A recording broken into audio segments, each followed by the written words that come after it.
a very young trooper in the Biafran army. How old are you? I'm 10 years. 10 years old. You know why Biafra is fighting? Biafra is fighting for survival. Is it going to win? Yes, it will. Anybody unfortunate enough to come from Nigeria, may Satan have pity upon your soul. Not God, Satan. Hi viewers, welcome back to Bond TV. Today we'll bring to you why FD and British government are afraid of Biafra. But before we begin, if this is your first time on Bond TV, you're highly welcome to our YouTube channel. And please do well to hit that subscribe button and don't forget to turn on the notification bell so you can always stay notified and updated whenever we post a new video. We upload very fascinating content every day. Watch this.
How it all started.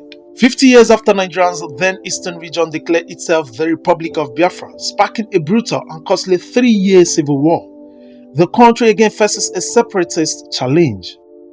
Across the Igbo southeast, there is a resurgent agitation for an independent Biafra state.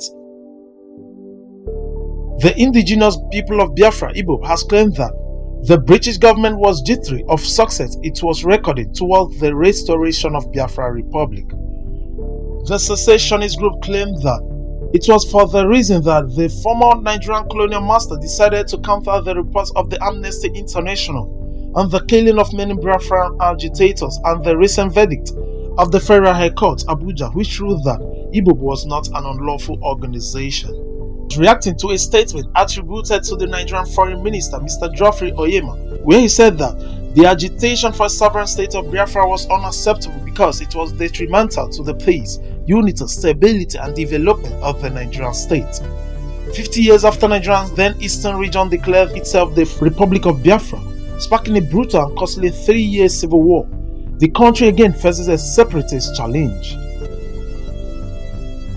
President Muhammadu Buhari's forceful response to the agitation has been counterproductive, inflaming passions and boosting separatist sentiments.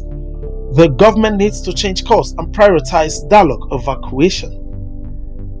The starting point of any response is to understand the agitation roots. They include political and economic grievances, a deep sense of collective victimization among the Igbo, and the failure of Southeast politicians to provide good governance and development.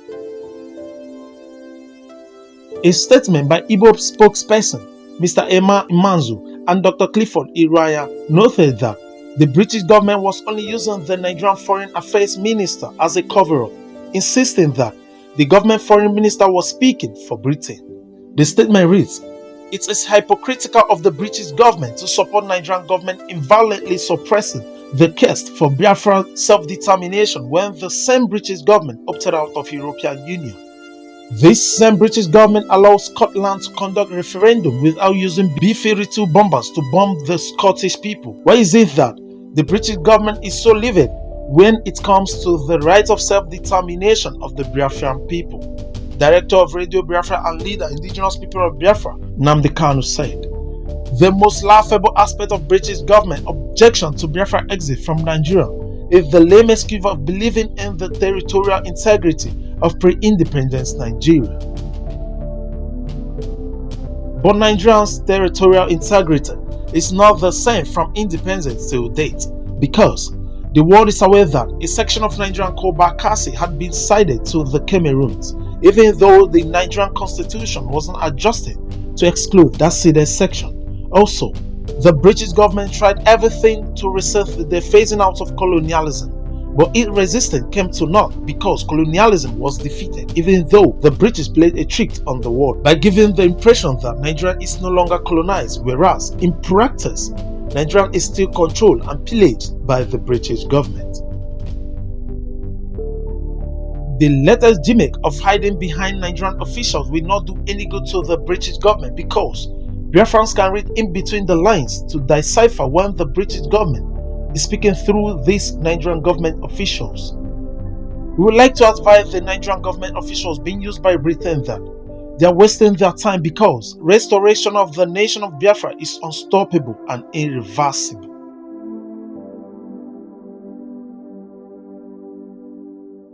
One incontrovertible fact the British government and their Nigerian collaborators must bear in mind is that the civilized world had determined that self-determination is an inalienable right, and there is nothing anybody can do about it. Biafra is a must, whether purveyors of iniquity in the name of keeping Nigeria one like it or not. Why Biafra cannot be stopped? Separatists contend that since the Biafran war, the Igbo, one of the Nigerian three major ethnic groups, have been marginalized. They know that no Igbo has been elected to lead the country since Nnamdi Azikiwe's ceremonial presidency in the 1960s, or to be vice president since Alex Ekweme 1979 to 1983. This persisted even under military rule. The only Igbo head of state in this period, Major General Johnson Agui Ironsi, was killed after only 7 months. Administrative structures decreed by Northern-led military government have also undermined the region. Of the country's 6 geopolitical zones, all but the Southeast contain either 6 or 7 states. The Southeast has just 5, while it accounts for only 96 of Nigeria's 774 local governments. Representation in government and the flow of federal resources are based on these administrative units. Today, the Southeast, like much of the country, suffers deficient and dilapidated infrastructure and widespread youth unemployment. But many believe this is structural. They point out that as federal revenue allocation is based on number of states and local governments, the Southeast received the least of all zones.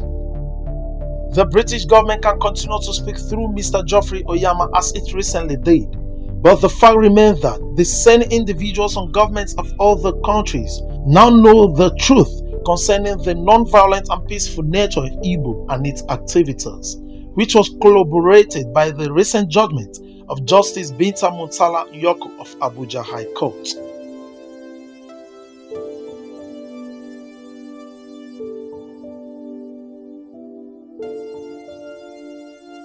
Thanks for watching, and if you're new to my channel, kindly click on the red subscribe button to subscribe and hit on the bell icon to be notified.